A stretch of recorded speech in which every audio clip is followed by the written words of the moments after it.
Welcome, happy day. So many of you people have responded to our little verbiage thing saying shoot the breeze with me in your town when I travel to your town, because I do travel a lot on business, and thanks so much. Wow, I'm just so humbled that so many of you would write in and keep writing, and one day you will get a call. And it's a little harder now to organize it because there's so many people, but organize it we will, and I do travel virtually everywhere. So keep them coming.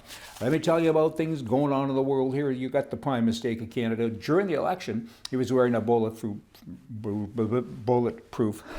if you got it, vest. And in addition to that, of course, he had police people out there with guns. And it's interesting because nobody else can protect themselves with a gun. And the Liberals years ago made it illegal for anyone to have a bulletproof vest unless you're somebody like him. I mean, why is that? I mean, can't I protect my life if I choose? Oh, I guess I can't because I'm not an elected politician and I'm not a liberal. Bad stuff.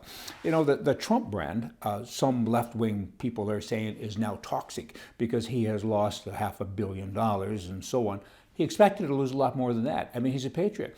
He said, when I become president, I'll walk away from billions of dollars worth of opportunities, but I want to do that because I want to help my country. I want to drain the swamp. And now these people are coming on saying what he said when he started this program a few years ago. They're now saying, hey, he's losing all this money, implying that it's because he's president. He already knows that. We get it. Of course he's losing money. He's not there. He's not at his post. He's not doing the job. He's running the country. Bank of Canada, they're now exploring the digital currency opportunity that would replace cash. You know, I don't like change. A lot of us don't like change. But here's something that's kind of like Bitcoin. Here's something that I think is going to happen. And I think the government, as much as I dislike government and rules, I kind of think they need to be involved in it so you can enter the next phase of the new world. And the blockchain thing allows all that to happen. Do you know what blockchain is? Many people don't. I mean, you have to think of it as saving of time and effort if a transaction could be sealed and approved electronically, and it's verified right away and everybody's happy. Does that help you? Not really, yeah. You remember the show on television years ago, McHale's Navy, where they stood and talked into a pipe thing and put something in it like that and hit it, and it went up to the next level on the ship, and that's a pipeline, effectively, and that's what blockchain is. Blockchain is a very secure pipeline. When your information is going through it, no one else can attach to it or read it, and it is so embedded with so many little things that it's impossible for anybody else to access it. So it's good news and it's bad news. It's bad for money launderers and so on because, you know, probably they will use this. They probably already are.